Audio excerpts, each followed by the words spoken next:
the Pirates fired their manager. Arr. His name is Derek Shelton. You might not be aware of his name, but I think he'd been there 6 years. I don't know what they expect.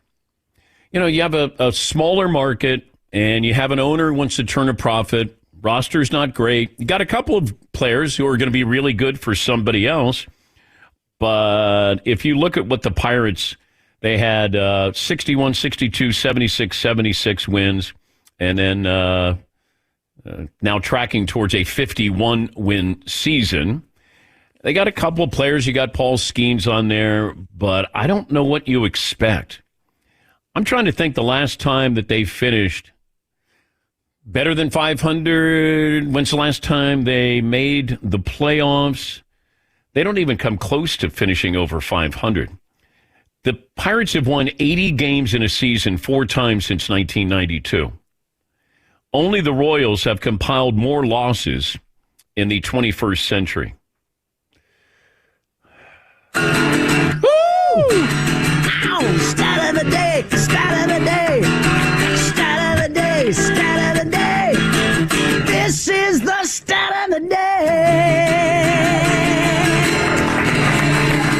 And I don't think ownership has signed a free agent to a multi-year contract since December of 2017. They can develop players, but it's not a destination for free agents. And you just don't have enough good players there. I can't say the team underperformed. I don't know if they're good enough to perform. And I don't know what he's supposed to do in a situation like this. Yeah, Paulie.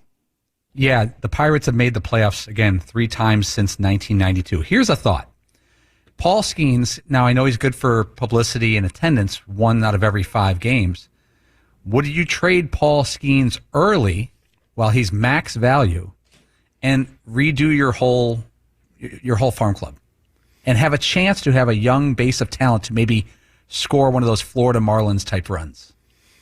I can't think any other way they're competitive. I don't know what's important to ownership there. Do you want to win? Do you want to spend money? Do you want to spend more money than you're comfortable spending? It's such a great baseball city. That ballpark's great. Views are great. You go to downtown, walk across the bridge, uniforms. I mean, I grew up hating the Pirates because they were so great in the 70s. I could pretty much run down the starting lineup with Manny Sanguillen and Al Oliver and Roberto Clemente and Willie Stargell, Bob Robertson, and Gene Alley, Rennie Stennett, Bob Veal, John Candelaria, Kent Tekulve. I mean, who was it?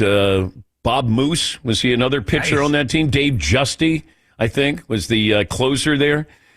They had great baseball players, and it was a great baseball town. But, it's the haves and the have-nots. You almost should separate and say, all right, if you're only going to spend this amount of money, then you're going to be playing in this league. Maybe you have relegation.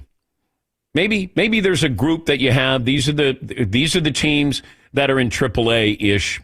And then you have, maybe somebody's really good and they win and then they can move up and then somebody moves down. Maybe you have something like that. But I don't know what you expect out of some of these smaller markets, mid-market teams. And I don't know if there's full disclosure on what are you spending? How much are you making? That's what I always want to know.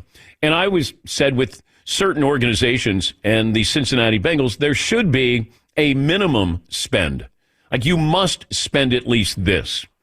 And their owners, they're fine.